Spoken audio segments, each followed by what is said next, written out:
बिस्मिल्लाहिर्रहमानिर्रहीम। आज से हम स्टार्ट कर रहे हैं एस्फिक्सिएंट्स। एस्फिक्सिएंट्स पार्क से मैं डिस्कस करूँगा। एस्फिक्सिएंट्स जो पार्क में डिस्कस किए गए ना, ये होते हैं चार basically: carbon monoxide, carbon dioxide, hydrogen sulphide और इसके साथ साथ जो है वार गैसेस। तो अब इसमें डिस्कस करते हैं कि एस्फिक्सिएंट पहले सबसे पहले होते क्या हैं। एस्फिक्सिएंट कोई भी ऐसी चीज़ होती है जो कि एस्फिक्सिया काज करे, और एस्फिक्सिया में पता है कि रेस्पिरेटरी सिस्टम को कोलैप करा दे, यानी कि हमारा embarrassment of the respiratory system cause करें कोई भी ऐसा सब्सटेंस, उसको एस्फिक्सिएंट कहते हैं। ठीक है जी।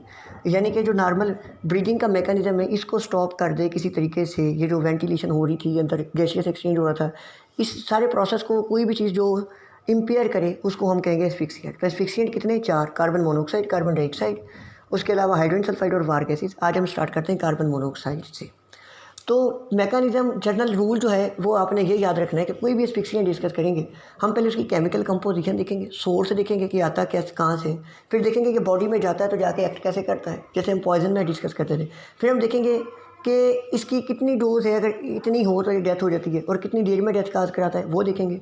फिर हम देखेंगे कि अगर इसकी पॉइजनिंग हो, एस्फिक्सिएंट कोई भी किसी पर्सन ने इनहेल किया है, ठीक है, तो हम इसको ट्रीट कैसे कर सकते हैं, एस्फिक्सिएंट की वजह से जो मैनिफेस्टेशन आती है उनको ट्रीट कैसे करते हैं।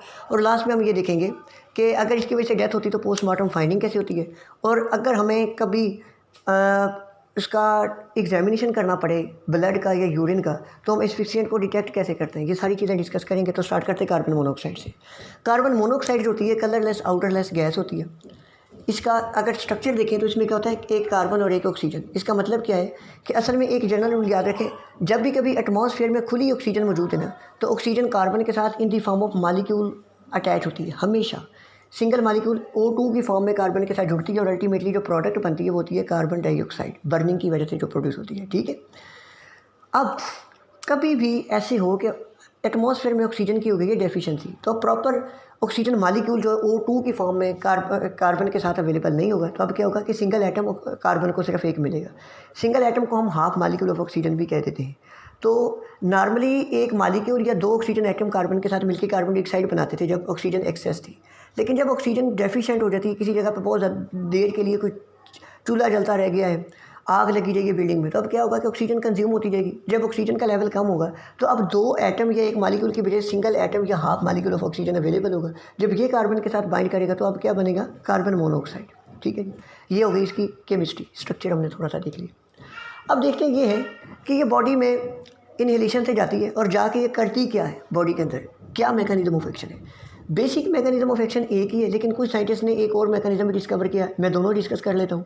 बेसिक मैकेनिज्म इसका ये है कि नॉर्मली हमारे पास ऑक्सीजनेशन क्या होती है टिश्यू पे, नॉर्मल बॉडी की फंक्शनिंग के लिए ये होता है कि कोई भी ऑक्सीजन जो हम इनहेल करें नॉर्मल वेंटिलेशन में, ऑक्सीजन अंदर लेके जाते हैं लंग्स में। लंग्स के लेवल पे ऑक्सीजन लंग्स से एक्सचेंज होती है, ब्लड में जाती है, और ब्लड में कैसे जा रही होती है कि ऑक्सीजन बाइंड करती है विद द हीमोग्लोबिन, और हीमोग्लोबिन इसको होती है आरबीसी में। हीमोग्लोबिन इस ऑक्सीजन को कैरी करके लेके जाती है टिश्यू पे, और टिश्यू के लेवल पे हीमोग्लोबिन ऑक्सीजन को अनलोड कर देती है, और ऑक्सीजन मिल जाती है टिश्यू को, और वहाँ से कार्बन डाइऑक्साइड और हीमोग्लोबिन पकड़ के लंग के पास ले आती है। ये नॉर्मल प्रोसेस चल रहा होता है। लेकिन अब होता क्या है कि जब कार्बन मोनोऑक्साइड एंटर हो जाती है ना लंग्स से, तो अब होता क्या है कि जब ब्लड में इसका लेवल बढ़ता है तो हीमोग्लोबिन पड़ी है, अब उसके पास दो अफिनिटीज़ हैं, दो चीज़ें उसके पास अवेलेबल हो गई, एक तो ऑक्सीजन, दूसरी कार्बन मोनोऑक्साइड। लेकिन होता क्या है कि जो हीमोग्लोबिन है ना, इसकी अफिनिटी कार्बन मोनोऑक्साइड की अफिनिटी हीमोग्लोबिन के लिए 200 to 300 टाइम्स ज़्यादा होती है। ठीक है, ये एक बात आपने जहन में बिठा लेनी है। ठीक है। कार्बन मोनोऑक्साइड की जो अफिनिटी होती है हीमोग्लोबिन के लिए वो ऑक्सीजन से ज़्यादा होती है। तो जब एक सिंगल हीमोग्लोबिन का मालिक्यूल पड़ा है, तो अब दोनों पड़े हों, कार्बन मोनोऑक्साइड भी ऑक्सीजन भी, तो डेफिनेटली उसकी अफिनिटी किसके साथ ज़्यादा है, कार्बन मोनोऑक्साइड की अफिनिटी हीमोग्लोबिन से, हीमोग्लोबिन के लिए ऑक्सीजन की निस्बत 200 से 300 टाइम्स ज़्यादा है। तो अब होगा क्या कि कार्बन मोनोऑक्साइड भाग के जाएगा, हीमोग्लोबिन के साथ बाइंड कर देगा, तो ऑक्सीजन को बाइंड नहीं करने देगा। जब इसने बाइंड नहीं करने दिया, खुद बाइंड करेगा, this is called displacement of the oxygen. इसने डिस्प्लेस कर दिया ऑक्सीजन को, हीमोग्लोबिन के साथ बाइंड ही नहीं करने दिया, खुद बाइंड कर गया। अब जब हीमोग्लोबिन ब्लड में आगे तो ऑक्सीजन लेके जा रही थी, अब क्या लेके जा रही है, कार्बन मोनोऑक्साइड लेके जा रही है। तो अब ऑक्सीजन तो टिश्यू तक पहुंची नहीं, तो इसका मतलब क्या होगा, टिश्यू में ऑक्सीजन की एब्सेंस हो जाएगी, दिस इज़ कॉल्ड एनोक्सिया। तो anoxia is the very typical चीज़ है जो जिसकी वजह से डेथ होती है। तो मैकेनिज्म क्या था कि कार्बन मोनोऑक्साइड की हीमोग्लोबिन के साथ अफिनिटी ज़्यादा थी, ये हीमोग्लोबिन के साथ खुद बाइंड करती ऑक्सीजन को बाइंड नहीं करने देती, दिस इज कॉल्ड डिस्प्लेसमेंट। जब ये खुद बाइंड करती ऑक्सीजन बाइंड ही नहीं हुआ तो टिशू पे डिलीवर कैसे होगा? जब टिशू पे ऑक्सीजन डिलीवर नहीं होगा तो टिशू पे एनोक्सिया डेवलप होगा, जिसकी वजह से डेथ होती है। दूसरा मैकेनिज्म लेटर डेवलप हुआ था, वो ये था कि कार्बन मोनोऑक्साइड एक तो डायरेक्टली ऑक्सीजन की डेफिशिएंसी करा देती टिशू के लेवल पे, और दूसरा काम ये है कि ये सेलुलर एंजाइम को भी अफेक्ट करती है उनकी एक्टिविटी को। तो bye causing the tissue anoxia and by causing the disturbance in the metabolism of the by affecting the activity of the cellular enzyme, ये एक्ट कर रही होती है। ये दो मैकेनिज्म ऑफ एक्शन देख लिए। अब देखते हैं कि इसके साइन एंड सिम्टम क्या आते हैं। मतलब ये चले गई है, बॉडी में इनहेल हो गई, इसने अपना काम दिखाना शुरू कर दिया, ऑक्सीजन को डिस्प्लेस करना शुरू कर दिया, एंजाइम की एक्टिविटी को कम करना शुरू कर दिया, तो हमें पर्सन के अंदर क्या मैनिफेस्टेशंस मिलेंगी? ये डिपेंड करता है कि कार्बन मोनोऑक्साइड ब्लड में कितनी गई है, इसकी ब्लड में सैचुरेशन कितनी है। जैसे जैसे इसका लेवल बढ़ता जाएगा उतना ज़्यादा ये ऑक्सीजन को डिस्प्लेस करेगी, उतना ज़्यादा एनोक्सिया काज करेगी, उतना ज़्यादा एंजाइम की एक्टिविटी को मुतासर करेगी, तो इफेक्ट उतने ज़्यादा इसके सीवियर रहेंगे। अब बहुत सारे इफेक्ट हर कंसंट्रेशन पे पारिक में एक टेबल बना हुआ दिए हुए हैं, लेकिन मैं आपको टिपिकल मेन बता देता हूँ, जो कि आपके वाइवा के लिए भी इंपॉर्टेंट है और जो हमारे लिए एग्जाम के लिए भी इंपॉर्टेंट है। वो ये कि अगर 0 to 10% है, मतलब थोड़ी सी कार्बन मोनोऑक्साइड इनहेल की बंदे ने, आग लगी किसी बिल्डिंग में, वहाँ पे थोड़ी सी अभी पॉइजनिंग हो रही थी, तो हम उठा के उसको सेफ जगह पे ले गए, तो अब क्या होगा? कोई अप्रिशिएबल साइन सिम्टम नहीं मिलेगा। 0 to 10% पे कोई अप्रिशिएबल साइन सिम्टम नहीं मिलेगा। जबकि अगर 10 to 20% इसका लेवल है, सैचुरेशन 10 to 20% है ब्लड में, तो माइल्ड सिम्टम आएंगे, जैसे कि थोड़ा बहुत हेडेक हो सकती है, फ्लशिंग ऑफ द स्किन हो सकती है, थोड़ी बहुत ब्रेथलेसनेस हो सकती है, बस इससे ज़्यादा और कुछ नहीं होगा 10 to 20% पे। 30% पे जाके हेडेक जो होती है ना, ये थ्रोपिंग हो जाती है। बंदा कहता है ऐसे लगता है सर मेरे को थोड़े मार रहा है। अगर थ्रोपिंग हेडेक के साथ पेशेंट प्रेजेंट करता है तो ये टिपिकली आप जो है कार्बन मोनोऑक्साइड पॉइजनिंग का केस है और थ्रोपिंग हेडेक के साथ आ रहा है, तो इसका मतलब क्या है कि कार्बन मोनोऑक्साइड की ब्लड में सैचुरेशन कितनी है? 30% है। और बात याद रखें कि 40% पे GIT के सिम्टम आने शुरू होते हैं, यानी कि नोजिया, वॉमिटिंग, उसके साथ साथ ब्रेथलेसनेस होती है, हेडेक होती है, सीवियर हेडेक, डिजीनेस, चक्कर वगैरह आएंगे, लेकिन उसके साथ साथ नोजिया, वॉमिटिंग और डिजीनेस जो होती है ये जाके स्टार्ट होती है 40% पे। तो फिर अगेन बता दूं, 0 to 10% पे कोई अप्रिशिएबल साइन सिम्टम नहीं, 10 to 20% पे माइल्ड सिम्टम, जैसे कि हेडेक वगैरह हो गई, थोड़ी बहुत फ्लशिंग हो गई, ठीक है। 20% से 10 to 20 पे 30% पे जाके जो हमारे पास हो गया थ्रोपिंग हेडेक हो गई, और 40% में मैंने कहा कि डिजीनेस, चक्कर वगैरह और GIT के सिम्टम आना शुरू हो जाते हैं। 50% पे जाके क्या होता है? 50% पे जाके जो है हमारे पास पाल्पिटेशन, कन्फ्यूजन्स, डिस्निया, ये स्टार्ट होता है। ये याद रखना है, पाल्पिटेशन कब स्टार्ट होती है? 50% पे, और मेमोरी लॉस पर्सन स्टार्ट कर देता है। 70% पे आपने याद रखना है काइन स्टॉप ब्रीदिंग स्टार्ट होती है, और ग्रेटर देन 70% अगर सैचुरेशन होगी तो रेस्पिरेटरी फेलियर से बंदे की डेथ हो जाती है। ये बात याद रखनी कि मेमोरी लॉस और कन्फ्यूजन, कोमा वाली साइड, और जो उसके साथ साथ पाल्पिटेशन, डिस्पोनिया किस कंडीशन पे होता है? 50% पे। 40% पे क्या था? GIT की डिस्टर्बेंसेस आ रही थी, चक्कर आए थे, और 30% पे मैंने बताया था हेडेक, थ्रोपिंग हो गई थी। 20% पे बताया था कि हेडेक होती थी, लेकिन इसमें माइल्ड सिम्टम थे, और 10% पे कोई सिम्टम नहीं था। ये सारे सिम्टम बता दिए।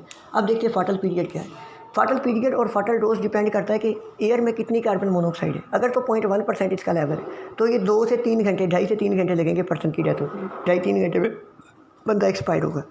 और अगर इसका लेवल 1% यानी 10 टाइम मोर हो गया तो क्या होगा? जैसे लेवल बढ़ेगा तो डेथ 15 to 30 मिनट के अंदर अंदर पर्सन को कोमा होगा और डेथ हो जाएगी, ठीक है। और डिजीज़ का पेशेंट है तो डेफिनेटली उससे जल्दी बढ़ जाएगा, ठीक हो गया। ये हमने इसकी फाटल डोज, फाटल पीरियड देख लिया।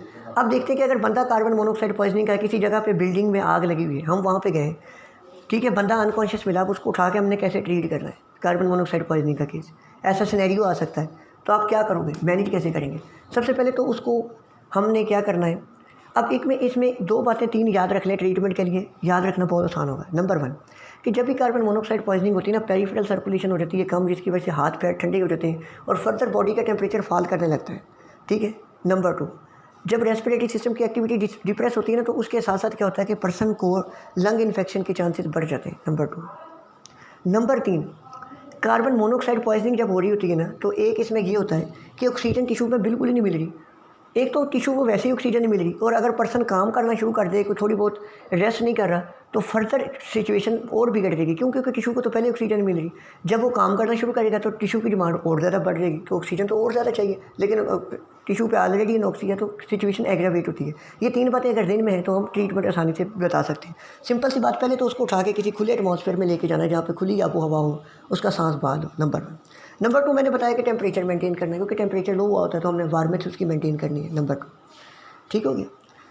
नंबर 3 पे हमने उसकी क्या करनी है, नंबर 3 पे हमने उसके साथ ये करना है कि अब देखिए ब्लड के अंदर कार्बन मोनोऑक्साइड का लेवल बहुत ज़्यादा है ना, तो हम क्या करेंगे, सैचुरेशन को कैसे कम कर सकते हैं कि ब्लड ट्रांसफ्यूज़ करते हैं, कि उसका ब्लड निकाल दें, ब्लड उसको दे के डाइल्यूट कर दें कि कार्बन मोनोऑक्साइड डाइल्यूट हो जाए, ब्लड ट्रांसफ्यूजन।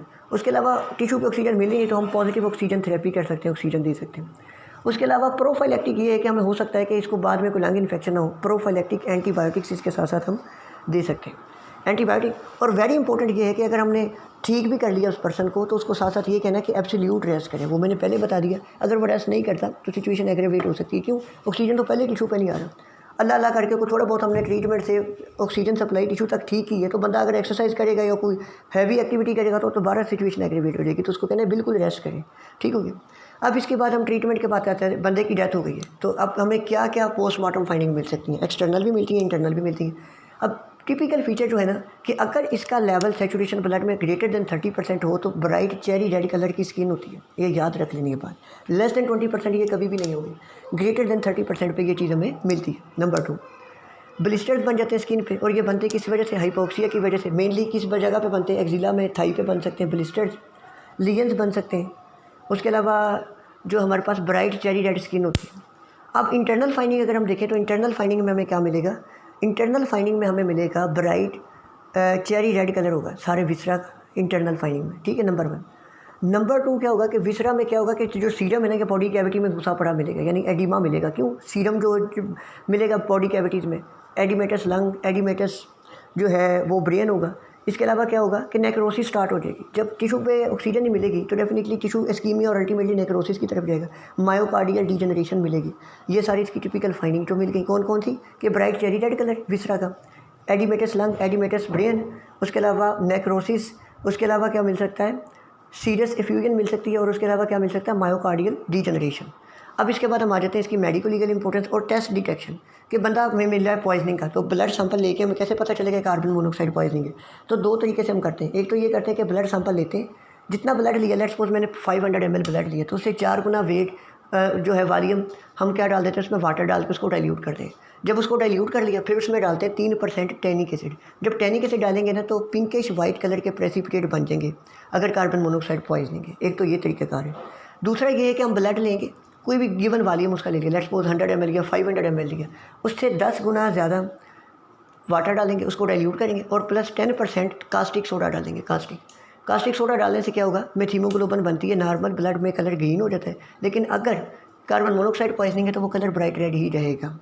अब इसकी मेडिको लीगल सिग्निफिकेंस ये है कि कुछ लोग सुसाइड के लिए कर लेते हैं, जैसे कि कार एग्जॉस्ट होता है ना, क्योंकि कार्बन मोनोऑक्साइड बनती कहाँ पे थी, व्हीकल इंजन से गैसेस निकलती हैं उससे बन सकती है, बिल्डिंग में आग लगी वहाँ से बन सकती है, साइकिल मोटरसाइकिल के इंजन से जो धुआं निकलता है कंबस्टन की वजह से कार्बन मोनोऑक्साइड प्रोड्यूस हो सकती है, डायनामाइट बर्निंग की वजह से प्रोड्यूस हो सकती है। अब बंदा क्या करता है, अक्सर सुसाइड में क्या करते हैं कि जो एग्जॉस्ट होता है ना गाड़ी का, उससे ट्यूब निकलती है, उसको नॉस्ट्रल्स में लगाते हैं ताकि कार्बन मोनोऑक्साइड पॉइजनिंग हो, दरवाज़ा बंद कर लेते हैं जानबूझ के अपनी डेथ की वजह से, खुदकुशी करने की वजह के लिए। इसके अलावा ये एक्सीडेंटल हो सकता है कि बिल्डिंग में आग लग गई या कोई माइन में बंदा फंस गया, वहाँ पे कार्बन मोनोऑक्साइड गैस की पॉइजनिंग की वजह से डेथ हो सकती है।